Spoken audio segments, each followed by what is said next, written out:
Race 4, 7 furlongs. The Breeders' Cup sprint for fillies and mares. And I have one question. Maybe you could clear this up, John, about the sprints between the males and the females. Why is the filly sprint 7 furlongs and the males 6? No idea. But then that's strange. Okay. But then again, if you look at the championship for the boys, it's 6 furlongs. There are only 4 Grade 1 6 furlongs the whole year, which includes the Breeders' Cup.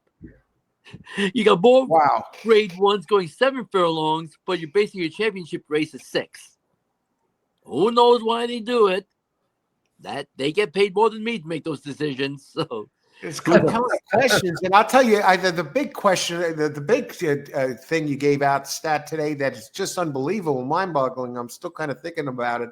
The 11 starts for that horse in that last race, but as a 2-year-old, it's amazing. Hugo Palm is an excellent trainer. You know what I mean? My only thing was that the straight runs. But listen, John's right. It's a classy horse, that's for sure. Couldn't win it, and you're looking for a price. Yeah. You're looking for a price. That's physical shape, right? You're not getting short, so that's the great thing. And he knows how to win. Yeah. Okay, 7 furlongs. Fillies and mares. Who do you like here, John? 7 furlongs. First championship race of the day. Well, here's a horse in Hope Road that has been burning it up in the mornings. I mean, look at that last work. 57 and change, and that was in company. That's amazing. Okay, I mean, this horse was coming off of 112 work 7 days prior to that. I mean, look at these works, all sub-minutes going 5 furlongs. I mean, this horse is ready to run. I mean, the horse did go win the Grade 1 Ballerina at 7 furlongs in Saratoga. Hasn't worked since then. She's got a lot of pent-up energy, folks. She doesn't need the lead either, which when you see workouts like that, you think, oh, she's a speedball. No, she doesn't have to be a speedball. She can stalk the pace, which makes it real dangerous here. So I think a Hope Road is going to be very difficult in here. My second choice, I'm going to go with Baffert's other horse, Splendora. This one, I think he's going to send to the lead, and they're going to go as far as they can. And this one might actually be a rabbit, for Hope Road, but she's good enough to win as well. So I think Baffert's going to go 1-2, and then we need somebody to clunk up for third. I'm going to rail with number 3, Zeitlos, who will be far back early and should pick up the pieces in the stretch. Okay, so race 4, you have 8-2. 8-1. 8-1. All right. Yeah. Bobby, who do you like? I'm not going to elaborate too much. Not really my forte, but I like the 6 horse, Sweet Azteca. I like the 2 horse, and I like the 8 horse. So 6, 2, and 8. Those are my picks. And one thing I want to remind real quick, the 5 horse is scratching, the Japanese horse. Fee Blanche. Yeah. Thank you, John. Thanks, John. Okay, I'm with John on the 8. Hope Road. A lot of the same reasons. The workouts. 6 races at Del Mar, 3 victories, 2 seconds. The numbers, the workouts. He can close or he can go all the way.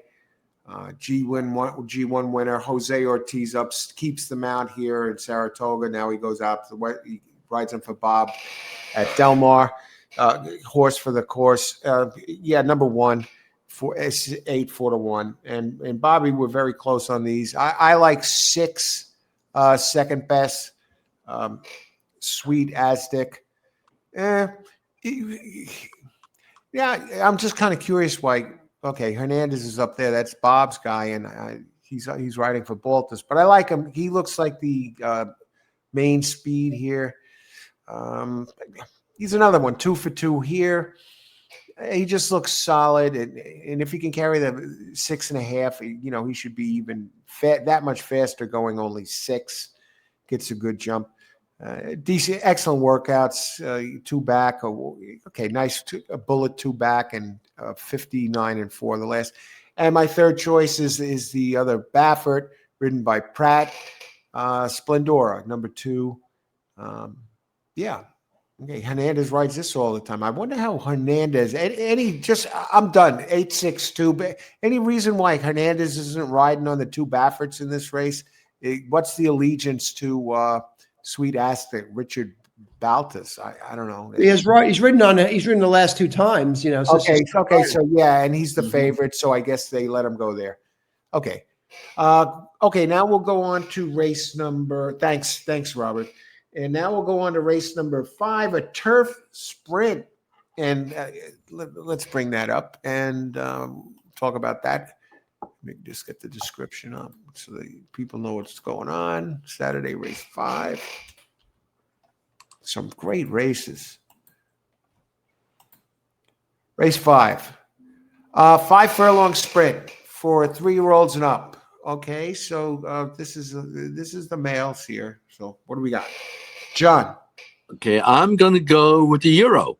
Even though they say Euros are disadvantaged going short, we got Yeah. some good who are still pretty good here.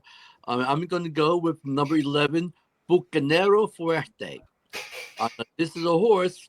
Even though horse was only beaten a length last time out, there was unyielding course going 5 furlongs. We know one thing about Delmar: it's not going to be yielding. It's going to be pretty firm, I would say.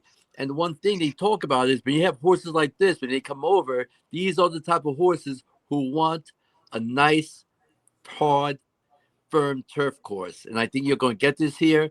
You got Rispoli, riding the horse, so that is an advantage. Even though the horse has been in the straightaway, Rispoli, who rode in Japan, rode in Europe, and all that, he's going to help this horse a lot. And at 20-1, I'll take my shot. I'm going to go with the Japanese horse in second, number 12, Invincible Papa. This is a horse who hasn't run since August, but if you look at the past performances, the horse has been left-handed turns twice. The first career start, which he lost, but then the last start. And to me, that tells me they're looking at the Breeders' Cup. They want to see if he could handle left-handed turn, which he did, and he just got him ready to run here. So don't worry about the layoff. He's got an outside post position. I think he's going to be close to the pace from the outside. So I'm going to go Invincible Papa second.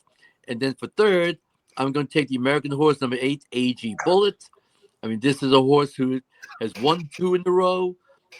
Won the Kentucky Downs last time out. You got Johnny V, who is one of the hottest jockeys in America right now, picking up the mount here. Johnny rode the horse, but he won the Japer at Saratoga. Baltus, he knows how to win in California, one of the top trainers out there. And he hasn't finished off the board in 3 starts at Delmar. So I'm going to go with 11, 12, and 8. 11, 12, and 8. Bobby, who do you like? I am going to go with the. I'm going to go. I think I'm crazy, but I'm going to go with Philly DeMano's horse, Montorius. What number is that? That's the 1 horse. Okay. I like this horse. Watched his runs, and I know he's going to be hemmed in, but I'm just gonna take a run with him. He's 7-2, not that much of a price, and then I'm going to go with the 4 horse Kadeem, Frankie Dettori, Charlie Hill's horse.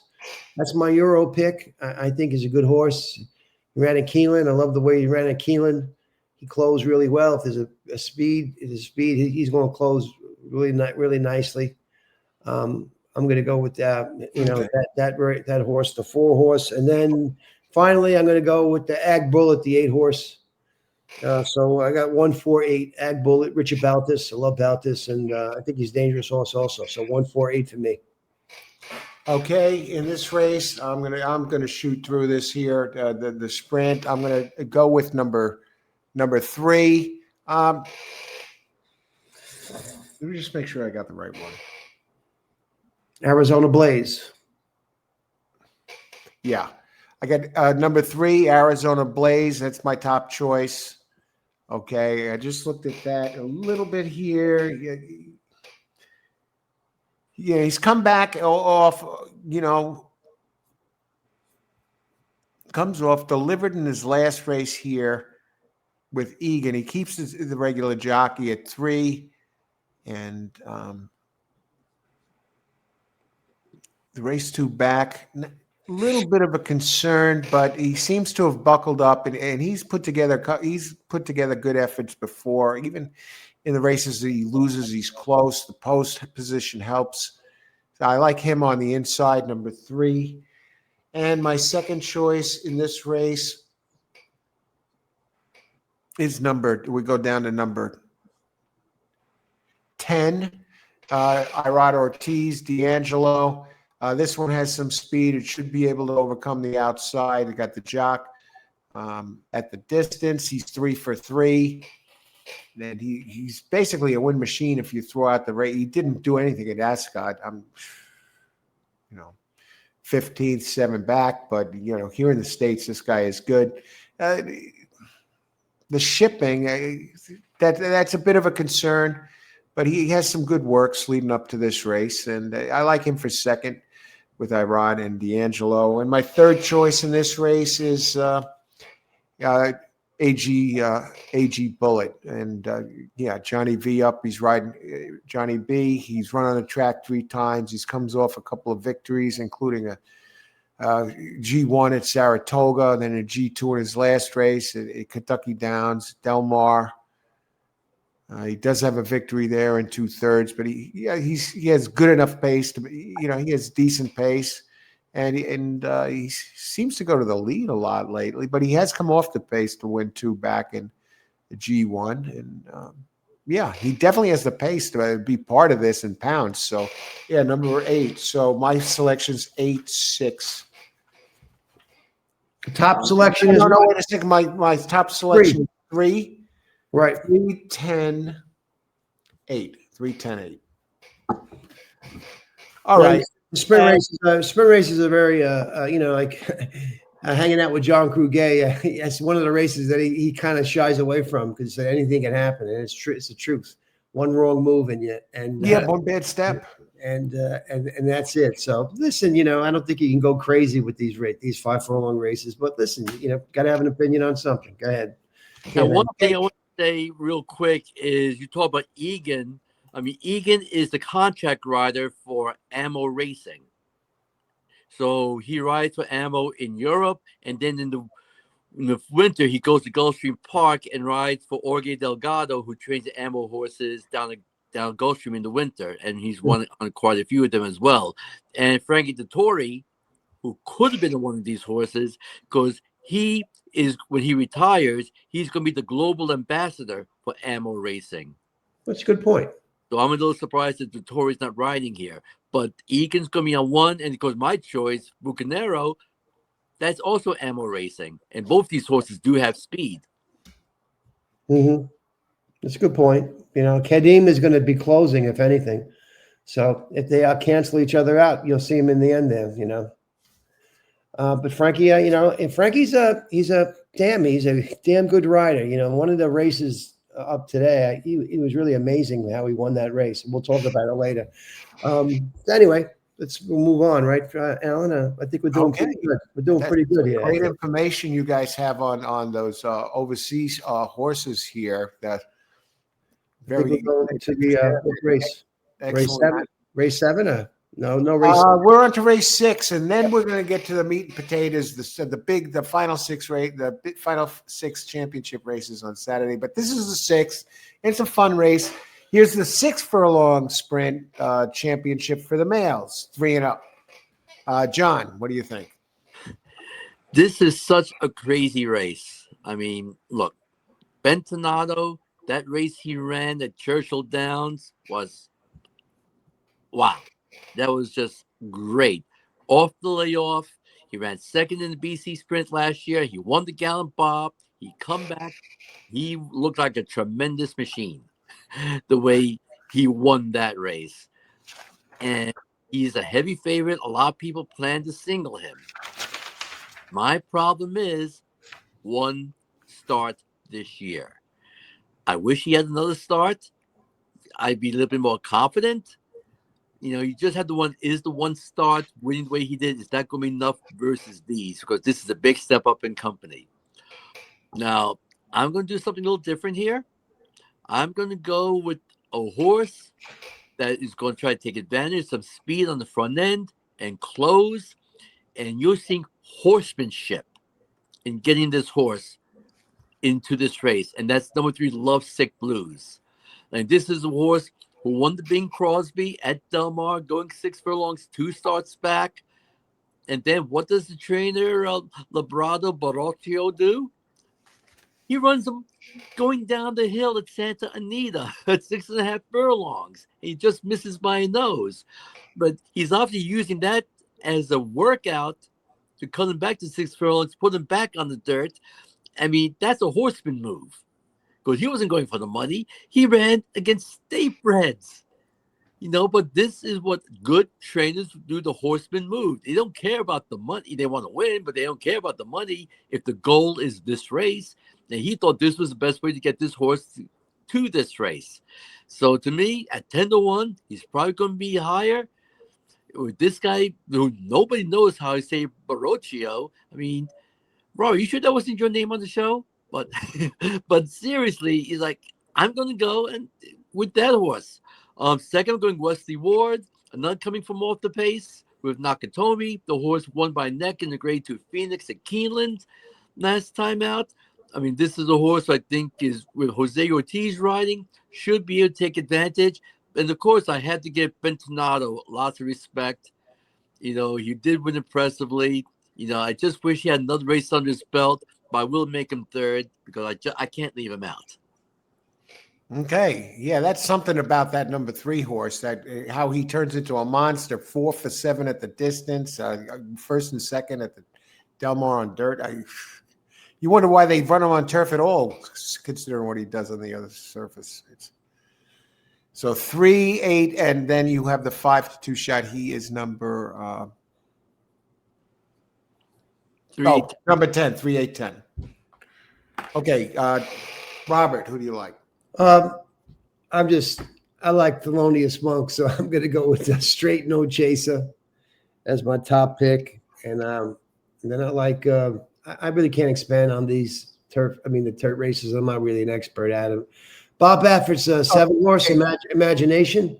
Okay, so you like 12 and Straight No 7, Chaser. 12, 7, and the 1.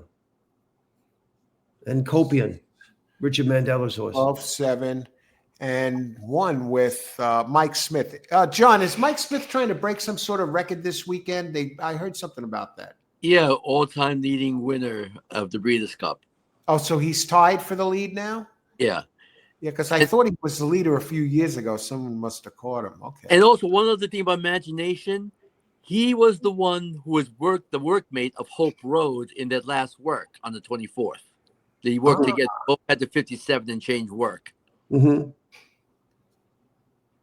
So I got the races. I mean, even though the 1 horse looks like he ain't bad either, but no, not at all. He's got some big buyers, man. But whatever, man. I'm just gonna go with that one. So you got my picks.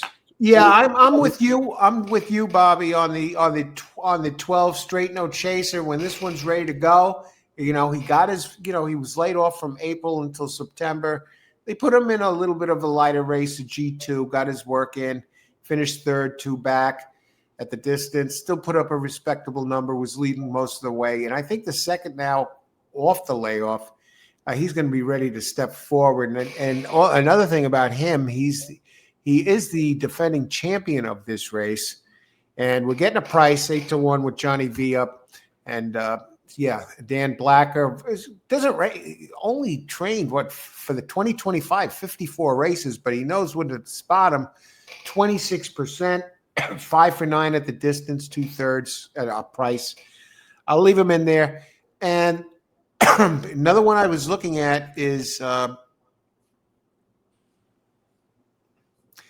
Mike Smith horse. I attempted to flip this around a little bit because I'm looking at 1. He is my 10. He was my second choice. A lot of good buyers. I think he likes it a little longer. I don't see him really he's more of a, I don't know if 6 is a little too short for him. Mm-hmm. But I just want to look at. I just want to check my other one, where like I do have number 5, Big City Lights. Yeah, he might be in a little over his head, but he's one for Mandela, and I am actually going to go with him over at the distance. He's 2 of 3 in a second, and he's 2 wins, 2 seconds in a third, and 5 tries. So I'm going to go 5 for second. And as I looked at this, originally I had 112.5, and now the more I looked at this, I went second through 12.5-1. I got a little deterred of Smith because of the disc. 12.5-1 there. So that's that. It's some great races. Okay, now we're going to really sink into it a little bit more. We got the Distaff. This is going to be race 7. Okay, so we started the pick 6. They do have 50-cent pick 3s at this place for the Breeders' Cup, so that offers some nice options for spreading. If you could narrow it to 2 in a leg, or 1 might be tough, but then you could 2-2-5. I mean, what's that? For $10 for 50 cents, and maybe you could do some damage. Race 7. Okay. The Distaff, 1 1/8 mile for the fillies. The fillies and mares, the championship. What do you like, John? This is a very interesting race because with Torpedo Anna now gone, we're wondering who's going to set the pace. Can anybody catch Seismic Beauty? Because she's going to go to the lead and she's not going to look back. Well, here's the thing about Seismic Beauty. Look at the past performances. She's 4 for 7 lifetime. What is the one common denominator? All 4 of those victories, she set the pace. The 3 races that she lost, she did not set the pace. So if she wants to win this race, she better get out there to the lead and set the pace. Yeah. Now, is there much speed in race to run with her? Yeah, probably not. But I'm going to go a little crazy. Some people think I am crazy. But I'm going to go with the long shot, who is going to be much higher than the odds in the morning line. And that's going to be number 6, Alice Verite. Now, the reason I'm picking Alice Verite is she's a horse from Japan who loves to set the pace. Now, she ran the Breeders' Cup last year, and she had trouble coming out of the gate and wasn't able to do that. And of course, we saw what Torpedo Anna did. And she comes back this year. She's 0 for 4, has even finished in the money. But one thing I've learned about the Japanese, when they believe in the horse, they're not scared of anything. Most people just throw it out. He says, what is she doing here? She has no business being here. Well, if these guys think that she's good enough to come here and win on the lead, and then putting Kyle Fry, who was on the horse last year, back on the horse, Wow. who am I to go against them? So I'm going to go at Alice Verite, 20-1 morning line. She'll be higher than that, but this one comes in, I'll be very happy. My second choice, I have to go with number 11, Dry Powder. Ran a hell of a race in the Grade 1 Cotillion. He won the Cat Sophia prior to that. Chad Summers has done a great job with her, and she's in top form right now. She got there early to get a work over the racetrack, and if she's going to be stalking the pace, and she might be getting first run when the speed tires at the end. If that does happen, I'm going to go with her second. She's 20-1. She might be one who I think could go lower than 20-1, but she definitely needs to be respected here. And my third choice, I'm going to go with the number 1, Nitrogen. Some people say she's a 3-year-old in Philly in the country. She ran second in the Spinster to Jinjin. She drew the rail, which some people like, some people don't like. One thing I need to notice is when she got kicked back into her face, she didn't like it too much. And you just have to wonder, being stuck on the rail, how is she going to react if she gets a kickback into her face? I mean, I think she's got all the talent in the world, but I just have to wonder if that inside pose position could be her downfall here. Okay, 6-11-1. We got some prices in there. Okay. Yeah, I see that Japanese horse did take a little bit of money last year, considered 18-1 or 18. Yeah, respected. So we'll go keep an eye on that with the speed and how it affects seismic beauty.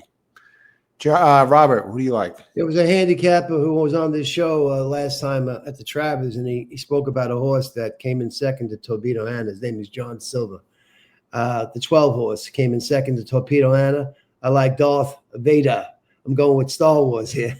Okay. I like the horse. Second to Torpedo Anna by a nose. It's not a bad at 1 1/8. It's running 1 1/8 here. It's not a bad closer there. It shows you class. So I'm going to go with George Weaver here, and then I'm going to go with the 8 horse. I think that was a great pick by John. In the Travers Day, and just lost too. Seismic Beauty, Bobby's horse. I kind of like them both, but he's a dangerous horse. And then I'm going to go with the. I think John had pointed out this horse, Nitrogen, the 1 horse, as my third choice. So I got 12, 8, and 1. 12, 8, and 1. Yes, sir. They're very solid, accomplished horses there. Okay, in this race, go ahead, Bob. No, it says thanks. That's all. Okay. I'm going to go with the 1. He's one of these horses that has some concealed figures, got stuck running wide. If you go by the numbers, he's the fastest horse in the race. I'm concerned, though, and he should save some ground inside with Jose Ortiz up. Well, Jose Ortiz, he did run wide last time, but inside it'll be a little tougher to run wide. And he's shown us a little better speed at Keeneland early, a little closer up front, lost by a head. Did he have hang in him? Anyway, I think I like this one to get it done, the 1. Now, Seismic Beauty is my second choice, number 8. And it's funny, I told you guys about a friend of mine. She said her brother's horse was running Rhetorical or something, and her name's Carol Ann. Her brother's horse won this race as a long shot, and her brother has Rhetorical. He's going to be in the Classic, but she owns a tiny piece of number 8 Seismic Beauty. Sorry if you're listening out there, but I have this one for second. And the reason why is, like John pointed out, when she doesn't get the lead, she doesn't win. And but otherwise, Jin actually could beat her to the punch, at least by the Brisnet. The fractions, that one runs early. Now the Japanese that John's talking about, I didn't realize that one was the front runner, his 6. And so she's going to have her hands full. And I have a funny feeling she's not going to get the lead today, but she is 2 for 3 on this track with a second. And Bob Baffert and Hernandez up. I wouldn't be surprised if either of the 1 or the 8 won. But I'm going to take a stand. I'm going to go with the 1 Jose Ortiz and saving ground this time and getting it done. Seismic Beauty getting cooked in a duel, maybe. It's happened before. And my other one is number 4, Skilla, whatever. It's a board hitter. It's 15-1. Bill Mott gets Junior Alvarado up. The thing is with Bill Mott, he doesn't usually ship well. I don't know to Del Mar.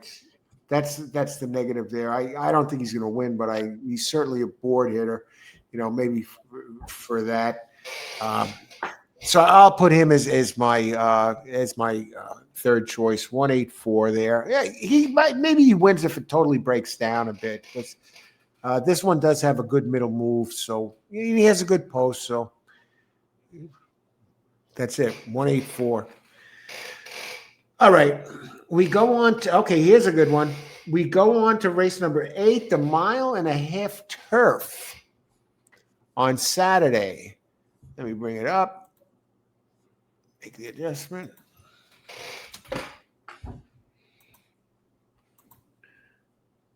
$5 million. $5 million race. Wow, mile and a half, folks. 3 and up. 3-year-olds get spotted 4 pounds in this race. Oh, that's probably the case in all of these. Okay, let's go ahead. That's a In good these point. today. Good point. Okay, very interesting race. What do you think, John? You know, I love my Europeans. The longer they go, the more the advantage they have. The question is, which Europeans are going to be? Everyone is calling this a match race between Mini Hawk and Rebels Romance. And I can understand. I mean, not often do you see a horse that ran so well in the Arc, then come out here and try the Breeders' Cup turf. The question is, though, if she had won the Arc, would she have come over for this race? Some people wonder. But still, the horse ran a tremendous race. It's Aidan O'Brien. It's a 3-year-old filly going up against solo horses, against the boys. She did that last time. I totally get it, and I totally understand. And Rebel Romance, the 7-year-old, everybody loves that horse. He goes all over the world and just keeps on running. 21 for 30. That's When's the last insane. time you see a non-claimer run 30 races in a career? I mean, that doesn't happen, folks. And 21 victories? My God, that's more than Zenyatta. So it's unbelievable. But I think there's going to be an upset again. We have a horse here who ran very well, but even though he lost his last start, I saw the trainer being interviewed right after the race, and the smile that he had on his face. Ralph Beckett was so happy when the horse ran second in the Iron St. Leger. I mean, he got beat 4 lengths to Al Rifa. Now, Al Rifa, where have you heard that? Oh, yeah, that's right. Al Rifa is running in the Melbourne Cup next week. And is, I think, the second or third choice in the Melbourne Cup. And now, the horse who ran second is 10-1 in the morning line, 5 for 6. Trainer's been pointing to this race after that race. This is not an afterthought. And with the way people talk about the other 2 horses, Amalok is going to be a price. So watch out for Amalok. With Rosa Ryan, top jockey in Ireland. I mean, I'm going to go with Mini Hawk second. You know, got to give her a lot of respect. And then for third, let's go with number 6, Wimbledon Hawkeye. This is James Owen. He shipped the horse to Kentucky Downs to run in the Grade 3 Nashville Derby. Oh, yeah. That race was just worth $2.6 million for Grade 3. And you got Frankie Dettori, who rode the horse, got the victory. The horse went off as the favorite. So, to me, I'm going to go for the upset here and go with the Euros 1, 2, 3 in here. But I'll tell you, Amalok, do not sleep on that horse. So, it's going to be Amalok, Mini Hawk, and Wimbledon Hawkeye. 386. Nice horses there. Great analysis, John. Robert, who do you like? Well, if anyone knows how to get a horse ready and to ship overseas, it's Aidan O'Brien. As I said before, sometimes I think John makes a great point. If he did win, if she did win the Arc, would she have been shipping? Probably not, because that's what he does. He doesn't really give you his. But I love that he shipped her here because listen. This is it's a $5 million race. So, the Arc's a great race. You got a great, you can brag, but you can brag about this one also. And I don't discount Aidan. And she's a great horse. And she gets the 4 pounds. It's just so very smart. She's at the top of her form. And as I said, she had a Frankel, and she's a great horse. I'm going to say that she's going to defeat the boys here. So I'm going to go Mini Hawk, and then I'm going to go with Frankie Dettori because I watched that race at Kentucky Downs, Wimbledon Hawkeye, and I was really impressed with this horse, James Owens' horse. I think this horse is a sneaky horse, and 20-1, not a bad price, and I'd say that's a pretty good price. And then I'm going to give Rebel Romance respect also. So I'm going to give the 1 horse. So I'm going with 8, 6, and 1. That was my first gut instinct. Love Rebel Romance, as John pointed out, all the wins, and 7-year-old. But I think, Charlie Appleby and Aiden, there's a rivalry going on there. So, it's a big rivalry. And I just think that Aiden's going to edge out Rebel Romance this race, Okay. Okay. Yeah, and I'm seeing something. Unless this is a typo, I'm seeing that a Mini Hawk number 8 is getting spotted 7 pounds in this race. 119. Or what is it? 3 for being a fit of. She's a filly, 3-year-old. Yeah. Okay, so she's 119, and the others are coming in at 126, and the other males are coming in at 122. The 3-year-old. This race, I'm on Mini Hawk number 8, Aiden O'Brien. Christoph Samian. This horse is a wind machine. 2 for 3 at the distance, 1 second. So yeah, I'm showing respect there, and I'm taking the weights. I agree with John. I'm torn between 1 and 3. I mean, any one of these 3 can win. The 3 is a win machine. I had 8-1-3, so I'll just leave it at that. But certainly the 3 has only lost 1 race, and you got that Ross Ryan up and Beckett, and 1 for 1 at the distance. And I can't. Nothing else I can add to that. What John said about the 3. I'm 8-1-3 in this race. Well, if the 3 wins the race, are you going to bet Al Rifa in the Melbourne Cup on Monday? Let me make a note of that. What's the name? Al Ripa? Al Rifa. Okay. I wrote it down. I wasn't aware of it, but I will check it out. I circled it and put it on the side. I'm keeping track of all of our picks. I know mine already, but I got them up here to this point. So, okay, on to race number. Let me just say one thing about 20 Port. I just want to put a mention to 20 Port. It's just, I'm not saying 20 Port's going to win, but if you're looking for maybe a 4th place horse in the money, his horse it just always amazes me. The Pioneer of the Nile, Miguel Clemens. He's just coming second at the Woodbine, a mile and a half. He's always seems to be hanging around lately, I mean, look at that. Let me just put a. I'm just saying, in a superfecta, you may want to just throw him in there. Yeah, he knows how to hit the board. Yeah, he really and does. He actually has some good turf breeding in there too. Yeah. Just wanted to mention that for Miguel because he's amazed me this year.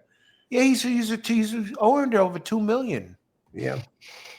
Anyway, thanks for that, Robert. Okay, yeah, something to keep in mind for you super players out there, and board hitters. Yeah, a lot of. So we go to the big race of the day. Yeah, and it's that time, folks. The Breeders' Cup Classic, 1.25 miles on dirt. Sovereignty out. John, kick us off here.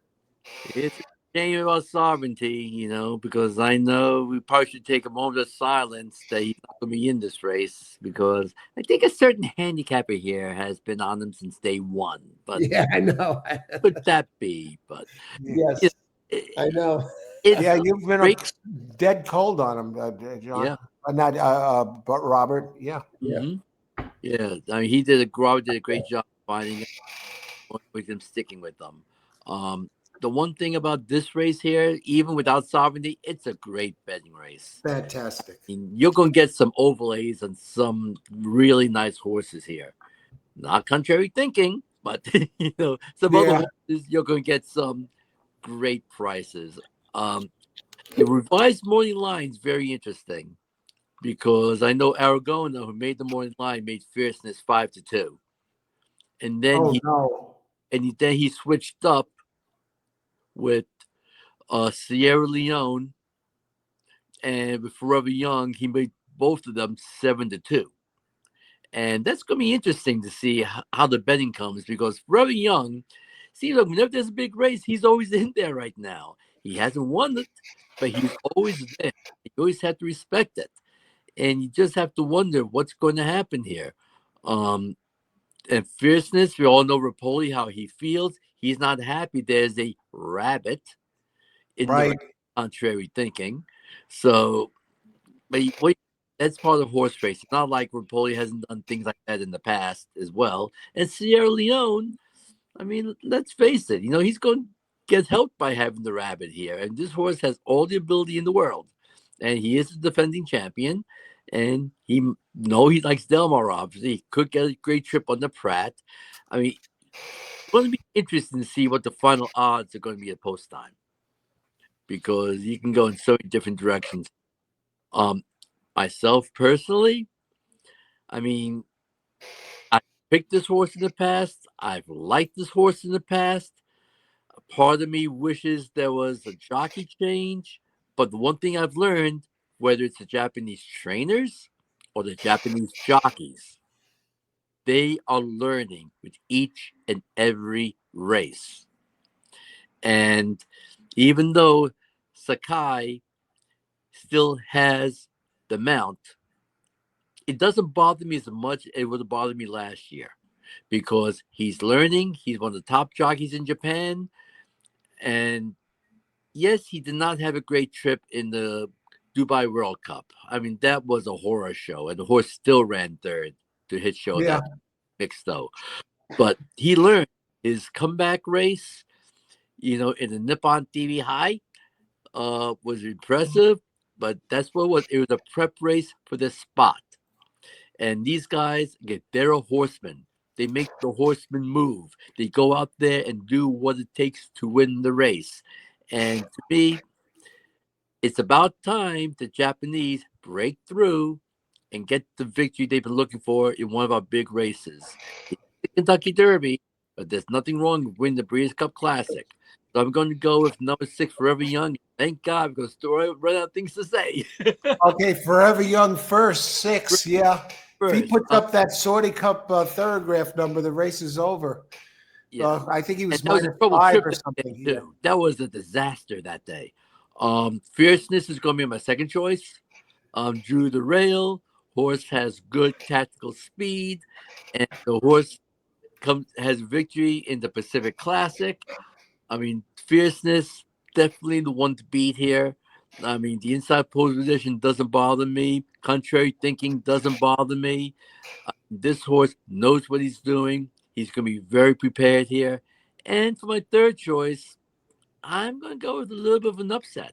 I mean, I can go in so many different directions, but in the end, I'm going to go with Antiquarian.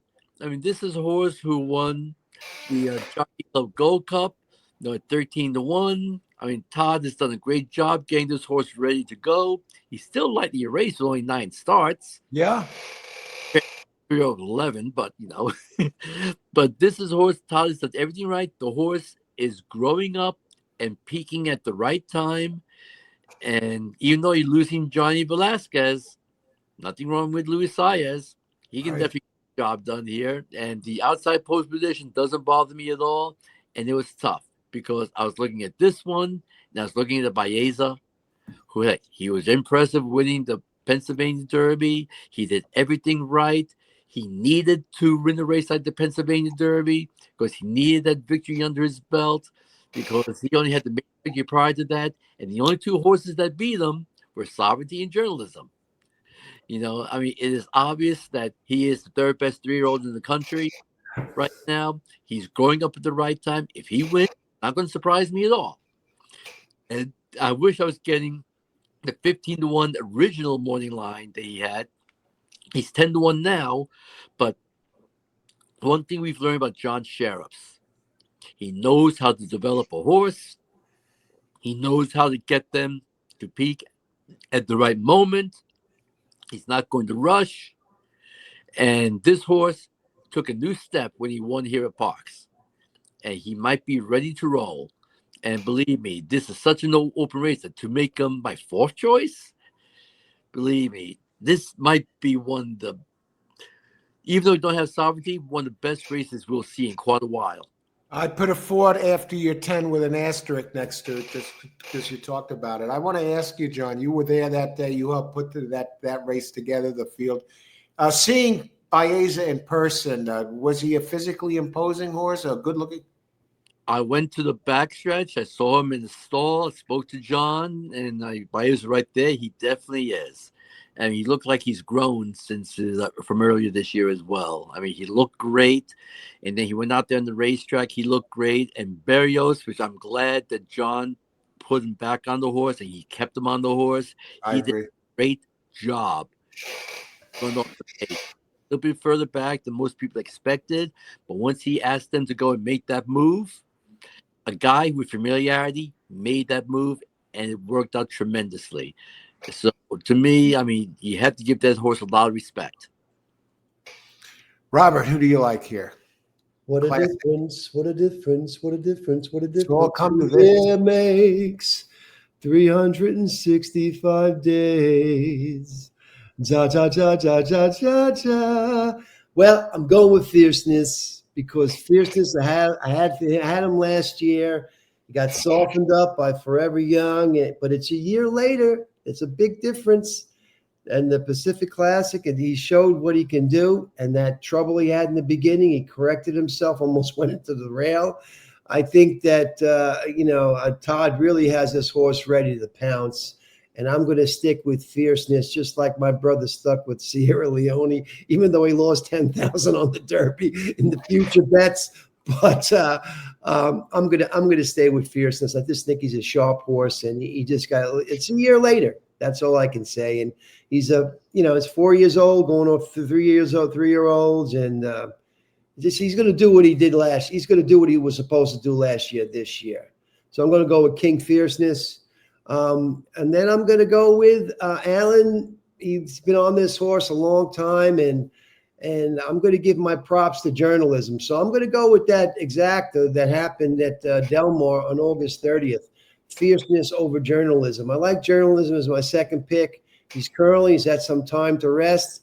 He had a pretty extensive schedule, June 7th, July 19th, August 30th. Michael has probably got him really ready, and I think he's going to run one of his best races. So I like the 1, 9. And as my third pick, I went with, let me see, this is the, okay, 1 second. I went with let me see here, Sierra Leone as my third pick. The Sierra Leone will be there. So I got 1, 9, and 7. Sierra Leone never missed the board of first, second, or third all the time. That's my picks. Okay, 197, Robert. Yes, sir, man. Okay, I got Fierceness first. He's run on the track a couple times. I think if he didn't chase the rabbit last year in the Breeders' Cup, he wouldn't have got gas. And he's still, what did he run, a 109 for the first 6 furlongs or something of a 1.25 mile race? No, 110. Okay, but still. And no, that's 2 back. I don't see the frac. Let me just look at that. It'll be a second. I just want to Breeders' Cup Classic. Yeah, 109.2. And he was running, I guess, second at that point, a half length back, and lost by 1.5 lengths. I don't think he's going to get softened up this time. Maybe he will if JV chases him, but a contrary thinking. I like him to win. Journalism. I'm on journalism. He's out there on the West Coast. Yeah, he's run more than Sovereignty this year, but he gets the jockey upgrade to Jose Ortiz this time. Umberto Rispoli, excellent jockey, but for some reason, insiders, I know Todd Pletcher made a comment that he rides him like an allowance or a claiming horse or something. Ooh. Yeah. Anyway, you move from Rispoli to he has him running dead last sometimes. I don't get it. Anyway, Jose, I don't think is going to do that. I think he's improving. He's run at Del Mar twice. He has a win in his second. At the distance, he's never finished worse than second. He's my second choice. And my third choice, I'm going to go with Baeza. He's back on the West Coast, and he's just improving in that last race. Like John said, he really showed me something there. When they pushed the button, he was like a man running, taking on the boys or something. He just moved past them smoothly. And he's looked good in his other races too. It's not like he was getting crushed. He lost by a length to Sovereignty at the Jim Dandy. And, he's been around. He was right there almost in the Kentucky Derby. I think $1.3 million horse. I wouldn't be surprised if he even won. And 10-1 now, 192. I do have a question. What you guys think about this? Now, being that Sovereignty's in the race, if Journalism wins the Classic, and now that gives him 4 G1s versus 3 for Sovereignty.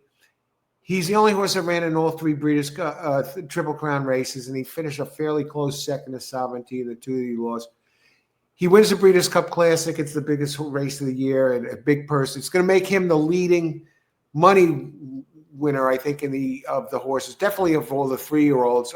Hit Show is probably higher. I think he had a big race that had an unusual big purse in Dubai, so that's kind of misleading. Do you think Sovereignty would win Horse of the Year if Journalism wins Horse of the Year if he wins the Breeders' Cup? I wouldn't be surprised. I think Fierceness, but would he win the top 3-year-old and maybe Horse of the Year?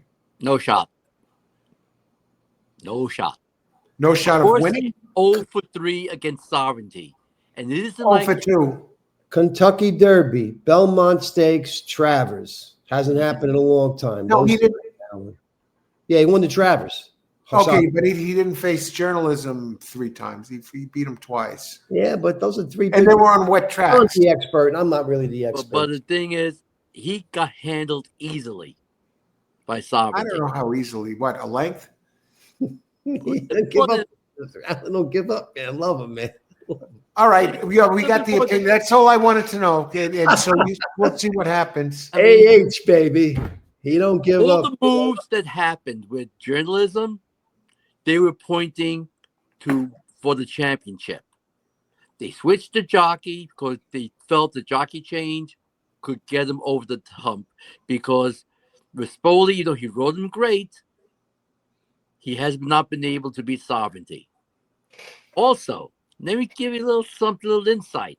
Locked. He was supposed to be in the race. Took him out. Guess who owns Locked? The same people that own Journalism. It took him out of what race? The Classic. They're pre-nominated to the race, and then they didn't enter him. Interesting point. Okay. They are trying to do whatever they can because they wanted to go against Sovereignty. Because if he beats Sovereignty, he had a shot for the 3-year-old and Horse of the Year. Now that Sovereignty is gone, that's not going to happen. I mean, Sovereignty is going to be 3-year-old champion, Horse of the Year. The only 2 horses that have a shot to win Horse of the Year other than Sovereignty are Sierra Leone and Fierceness. You think Fierceness actually has a shot? I don't know if he won enough big races this year. Huh? He has enough cachet, and he's got Mike Napoli behind them, who's going to remind everybody what this horse has done. Even though he's only going to be 3 for 5 this year, nothing wrong with the races he's won. I mean, the Met Mile, the Pacific Classic, the Breeders' Cup Classic, highly regarded and everything else. I mean, I give the horse respect. And to me, it's either Sierra, Fierceness, and if one of those 2 don't win, it's going to be Sovereignty, Horse of the Year. We'll see. I think Journalism. That's a good point. That's a good point that John makes. That if Sovereignty was running, he would that shot that you're talking about. He would have had the shot to be the Horse of the Year if he beat Sovereignty. So John is right, probably on the money with that. You know what I mean? I agree with the part. It would have been a slam dunk if he ran and beat him. But the Breeders' Cup is a tougher race than the Travers. And, it's the biggest race in America. He will be beating older horses. I don't think he's going to win, but he'd be beating older horses. I think the Breeders' Cup carries more weight than the Kentucky Derby and the Travers. But you're going against the best of the best here. Sovereignty has never faced an older horse. I don't know. We'll see. Well, you're not going to see it, so that's that. Yeah, we'll see. It'll be a very interesting vote. I don't think it'll even come to fruition because I don't think Journalism wins. And Sierra Leone, it breaks my heart to leave him out of the top 4, but it'll be between Sierra Leone. I'll go with these 3 for now. It would be Sierra Leone or Forever Young. All of 5 of them can win. in actually journalism. Probably, I'm putting him second here because he's been, he's on the West Coast and he gets the jockey upgrade. But I wouldn't be surprised if he finishes third and one of the others win. It's a John, like you said, John. It's a great field. A lot of antiquarian can win. Keeps moving forward. Jerry Bailey and Jerry Bailey was talking about the short stretch, John, at Del Mar, and that it favors fierceness. That if he gets a good positional speed, that short stretch is going to favor him if he gets out there. You know what I mean? I don't know, but that's what Bailey was saying. Something like that to stretch. So it is a short stretch. So saving ground is definitely going to help. The big question is, is he going to get a little bit of traffic because he will be stalking the pace and he handled it last time out in the Pacific Classic. But then again, you look at a horse like Baeza, who would further back, make the one move, and could he get the jump on a horse like Fierceness? Yeah. Or could a horse, like Forever Young get the jump on him? And the thing is, the one horse you haven't mentioned yet, who unfortunately, if you eliminate the last race, is Mind Frame. Yeah, hello.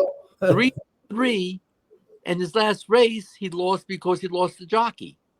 People have been saying that, man. I think that's the wise guy horse, that Mind Frame. Mind Frame. I would like him. His sheet numbers are slow compared to the others, and even the other numbers are a little bit slower. Equibase, whatever formula they use, he's right there with the top ones. But hey, that's a horse. What if Mind Frame wins, John? That would give him what, 4 G1s this year, I think, or is it 3? Horse of the Year candidate? No. Okay. Because again, he won the Foster, he won the Church of Downs handicap. Those don't have the same cash as the great ones out there. Okay, one last question about Fierceness on the rail. Does he face the same threat of running into the rail this race from where they're starting for the 1.25 miles, or that was just the last race? Do they have a different starting point? Was there a shoot or something out of that race? It's the same as last time, same 1.25 miles as because they come out of a shoot. Okay, so he's going to still have to contend with that rail over there if he's okay. I'm sure that handle it again. I'm sure he can do. I'm sure they've been training him. That Todd's been training him to do that. I'm pretty sure that. Okay, yeah, anything can happen. You know what I mean? But lightning does strike twice. But let's hope it doesn't in this case. Yeah. Okay, moving on. Okay, great job, guys. We go to the mile turf, and mile on turf. What do you think? What do you think, John? This is going to be a great. What do you think here? Another great race. I mean, you can go again so many different directions here. This one might be a little sentimental to me, but as we've seen, sometimes drama happens. We have William Martinez announced he's retiring. He runs his last race at Belterra, or was it Mahoney Valley? But whatever, it was in Ohio. He wins the photo. He goes out a winner. This race, we are going to see Frankie Dettori's last victory in North America with number 9 Argine. Girl against the boys, coming from Japan, won the great Group 3 last time out in Sapporo as the favorite. I mean, this is a horse who's going to get a typical Frankie ride, 20-1 morning line. Will probably be a little higher because he does have a mountain, I think, at the dirt race afterwards. But to me, Argine is going to be Frankie's last North American winner. It's going to be the Dettori Leap one more time at a huge number, and I'm rooting for that. My second choice, I'm going to go with Solin. I mean, this horse is shipping in from France. Run at the Group 1 Prix du Moulin de Longchamp last time out. And the horse is 3 for 6 lifetime. The horse has been running strictly at a mile the whole time. I mean, now granted, the horse is running a left-handed turn for the first time. The horse has been doing right-handed turns. But the horse has done very well, has won 2 in a row. and it's a 3-year-old against older and gets nice inside post position. And then for third, I'm going with number 2, Noble Speech. I mean, Charlie Appleby. This horse came off the pace to win the Grade 1 Woodbine Mile last time out. Appleby's been known to do stuff like this all the time, shipping, winning, and then winning again. William Buick has them out here. The horse ran second by head in the Malwa in the Group 1 in the previous start to Diego Velasquez before she disappointed. No, at Keeneland last time out. But Noble Speech, 5-2. Got a lot of respect for the Godolphin runner here. All right. Robert, who do you like? Well, I just want to say that, Henry Francis Griffard has had a tremendous year. He won the big race with Calandigan, and he's been really doing shipping well to the other countries, and I think the edge goes to him. I do like Lion in Winter. I lost that race, that last one at Ascot. I loved them. Got beat by 100 to 1 shot. Cicero's Gift. I was pretty surprised. But I did get my money back, put him to place.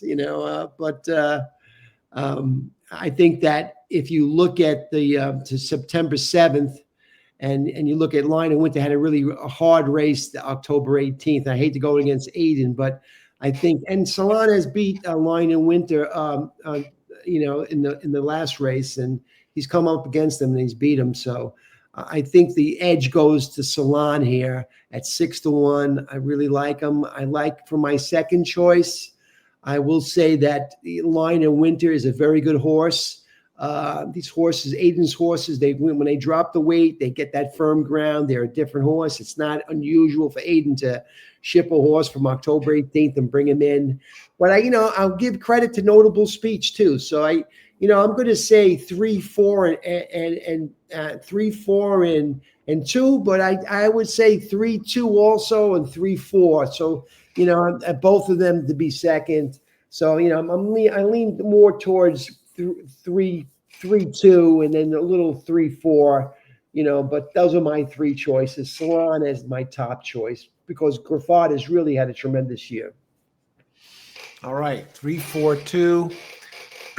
I went with number 7, Johannes. Loves the track. Really,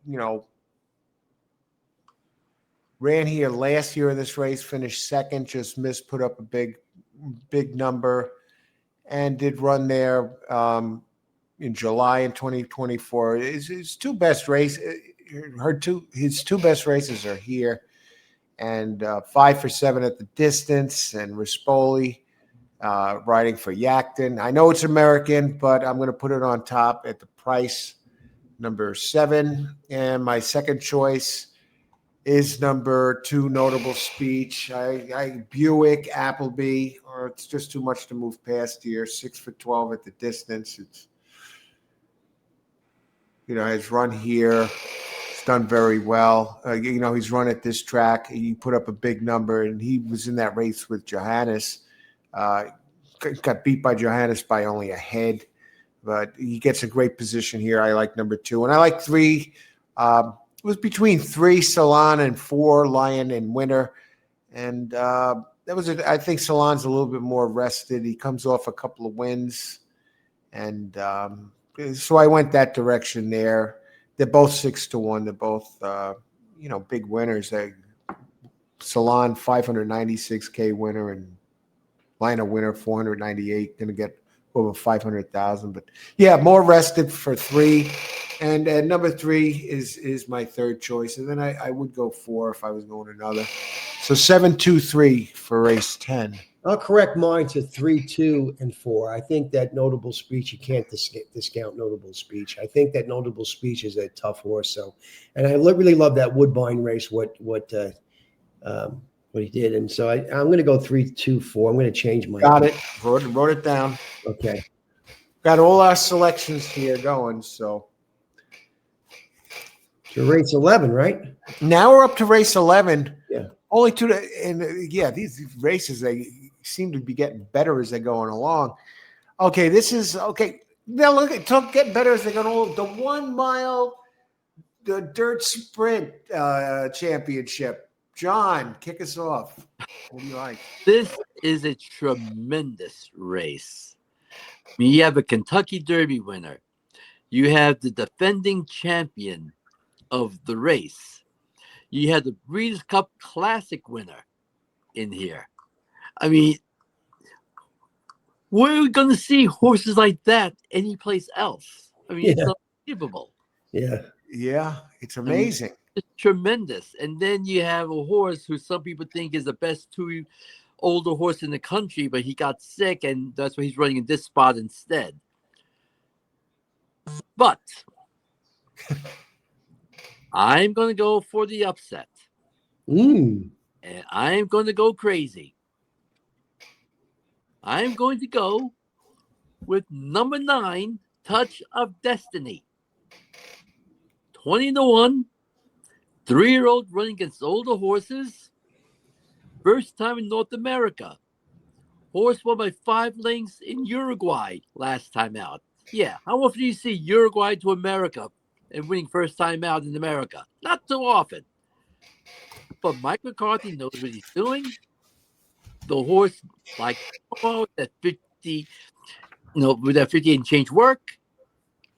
I mean, this is a horse who has speed, is very dangerous, and he's even bringing his jockey from Uruguay to run the race here. And these guys are going all in. He's 20-1. He's with this field, he's going to be higher than 20-1. I mean, you pit multi-race exotics, this horse, along with a couple of the other horses, will make it huge. So to me, I'm going to go with number 9, Touch of Destiny here. Second, I'm going number 8, Chancellor McPatrick. This is his final start before retirement.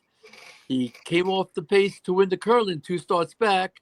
He went down to 7 furlongs to the Jerkins, finished 4th that day to Patch Adams, who unfortunately isn't running the Breeders' Cup because he got hurt and had to be retired. He's been a disappointment because some people expected more out of him for his 3-year-old season. He just hasn't taken the step up. But I think this is the type of race where in the end, he might be very dangerous and get up. Like I said, I'm going to go with the horse from Uruguay, but Chancellor McPatrick, I had to give a lot of respect to. Third, Full Serrano, he ran second in the Grade 1 Goodwood last time out, cuts back in distance to a mile. He won this race last year. I mean, this is his 3rd start of the year. I mean, you got Joel Rosario picking up the mount now. And gee, who rode this horse last year? Oh, yeah, Rosario. So I would say this horse is going to be very dangerous as well. He doesn't necessarily have to have the lead, as you saw in this race last year. And I think there's going to be enough speed in the race that he doesn't have to go for the lead. But he's going to be very dangerous. But like I said, I'm going with the prices. And chances are going to be a price too. But you have to give respect to Full Serrano. Not defending champ, the 2-year-old champion last year, right? No, defending champion. I see. Okay, yeah, definitely.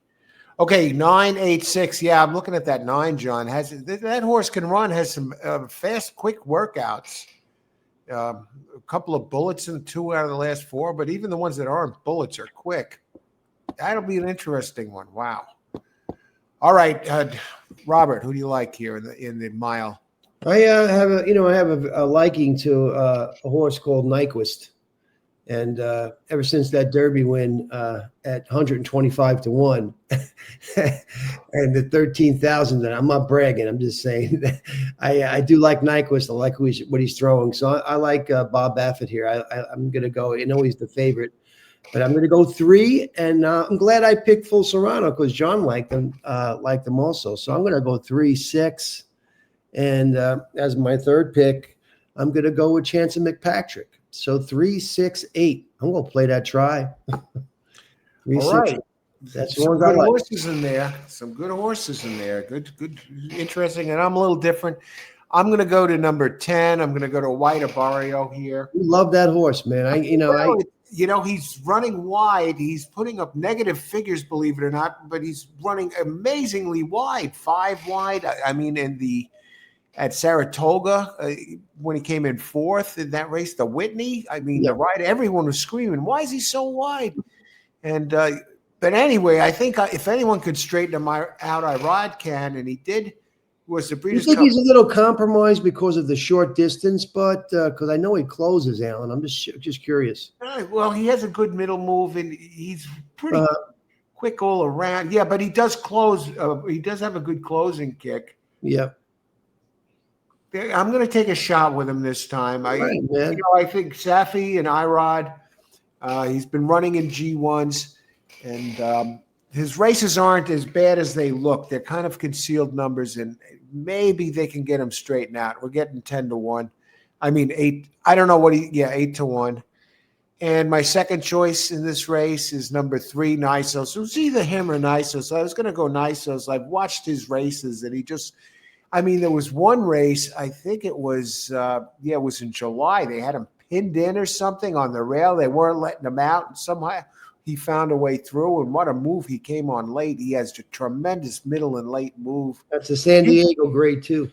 Yeah, he's going to be tough to beat. I'm certainly not going to single White Barrio. I'd probably go lead 10-3, and I have to look a little closer if I go another one. My third choice is number 2, Bob Baffert and Saez, goal-oriented. He's been running in G1s, 3 straight G1s. He has a couple of thirds in them. One at Parks on the big day. He lost to Baeza in that race. Mm-hmm. Goal-oriented. You put together a nice field there. Baeza goal-oriented, and he ran at Monmouth, Churchill. He's all over the place. 425K entry. He has some speed inside, and he can close. I'll round it out with Bob here. 10-3-2. There you go. He gets Saez. Okay. And now we go to race number. Wow, it's the final. Final marathon. The marathon turf. Let's bring this one up. Race 12, 1 mile and 3/8. John. There you go, Johnny. Another great race. I mean, you can go in so many different directions here. And what I said about the outside pole position, I'm going to say it again here. Don't let the outside scare you. Because if you're good enough, you could win from post 14. Absolutely, especially on the longer races. I agree, John. Sorry. See the fire. Just missed in the Prix de l'Opera. On Arc Day. The Group 1. The horse, has Oisin Murphy riding again.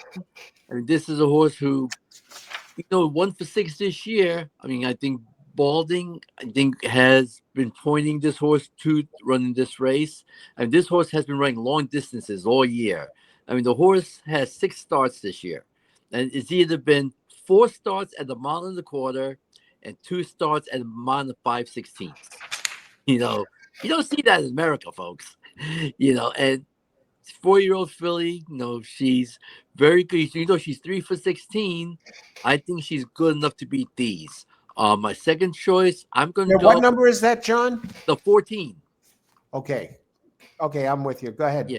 And then my second choice, I'm going to use the betting favorite from this race last year. Number 9, Cinderella's Dream for Charlie Appleby. This horse had a different schedule prepping.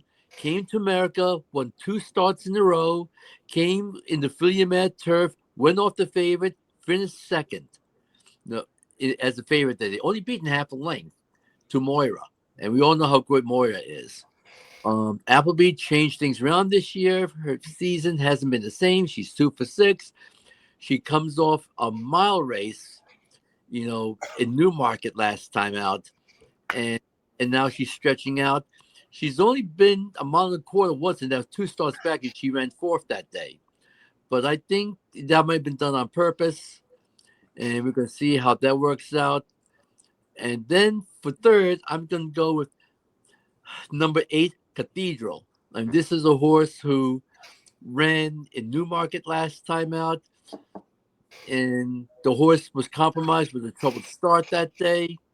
The previous start, the horse ran very well to be fourth in the matron, not the American matron, the Irish matron. 2 starts back. I mean, this is a horse that has Egan rode that day. Egan's riding here. I mean, Egan knows this horse, has ridden this horse a few times. This horse has traveled. 3-year-old filly against older, so she does get some weight off as well. And Yep. she's another one who's going to be stretching out. But guys like that, they're not going to ship over to America if they don't think these horses are good enough to get the distance. And I think, with Cathedral, 30-1 morning line, that will definitely help out the exotics on the bottom end. All right. 14, 9, and 8. You got some nice. Okay. Wow, what a race. Robert, who do you like?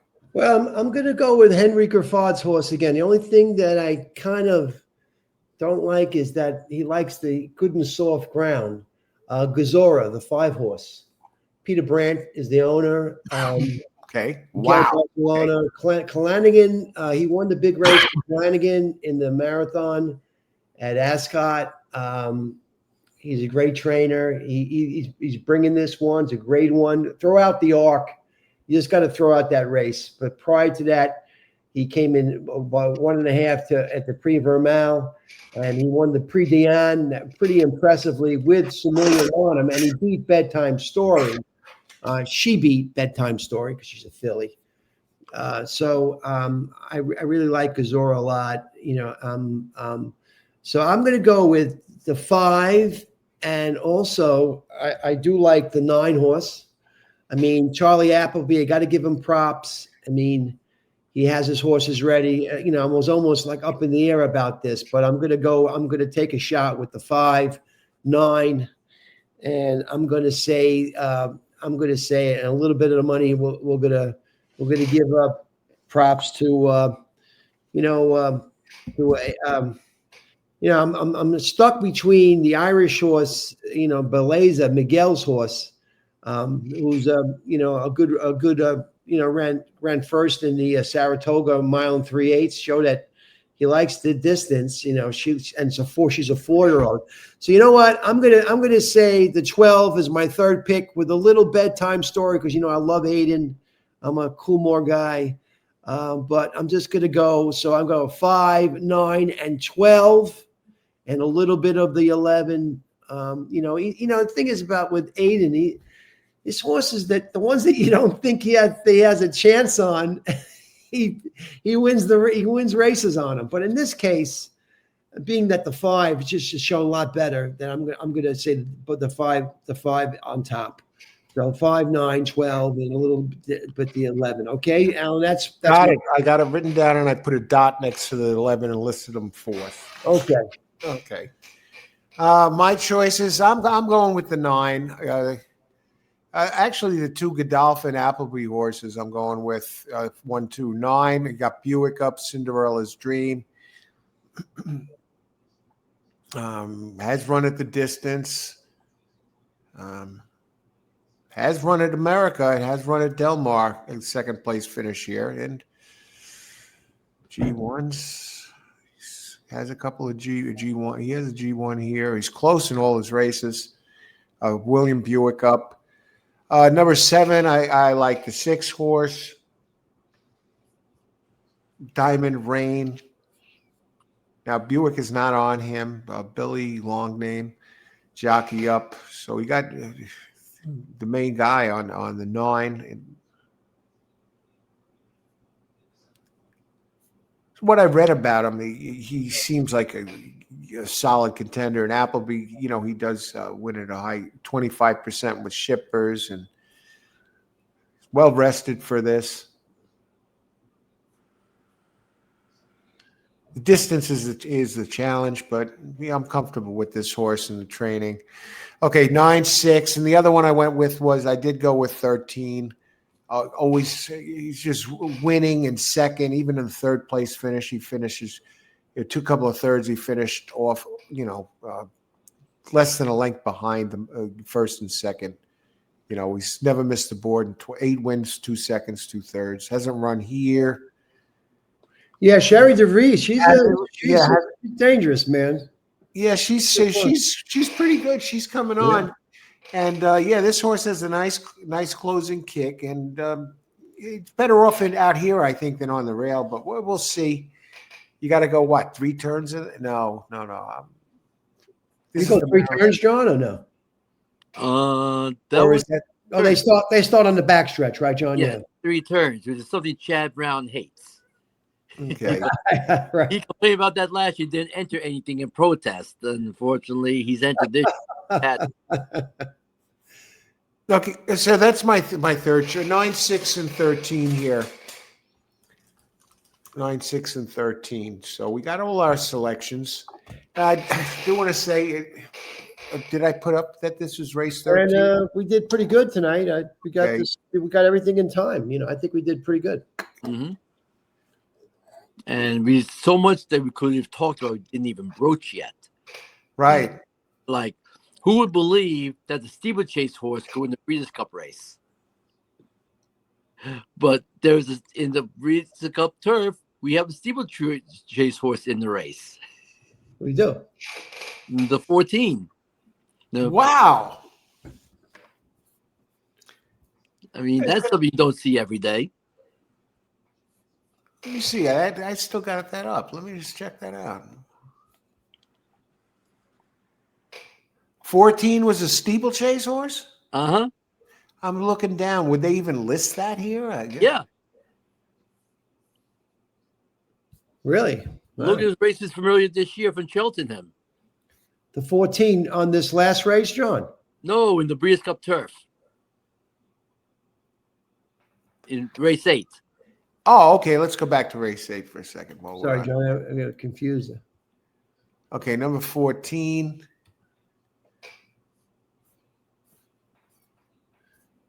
Handicap, 1.5. Ethical Diamond. Cheltenham, yeah. Ethical Diamond. And Willie Mullins. Hey, Willie Mullins, man. Wow. And you got the best Irish jockey. I respect Willie Mullins, man. I didn't even see that, John. Wow. Mhm. Mullins puts a doppelganger in there. Wow. You know what? I think I got to write this horse down because at 30-1, man, that's this horse. You never know, man. Wow, he's a great trainer, Willie Mullins. One of my favorite hurdle trainers. When I do, look at the form, he's a great trainer. Mhm. And he's great at these long races because he's a distance. He knows how to get a horse ready. He sends this one over. That's a good point. Did you pick him, John, or you just? I didn't pick him because No, John has 386 for that race. yeah. So what's your feeling on this horse, John? Well, in conditioning, this horse could be the best conditioned horse in the race. Yeah, no, He's been running longer than all these other horses. And right.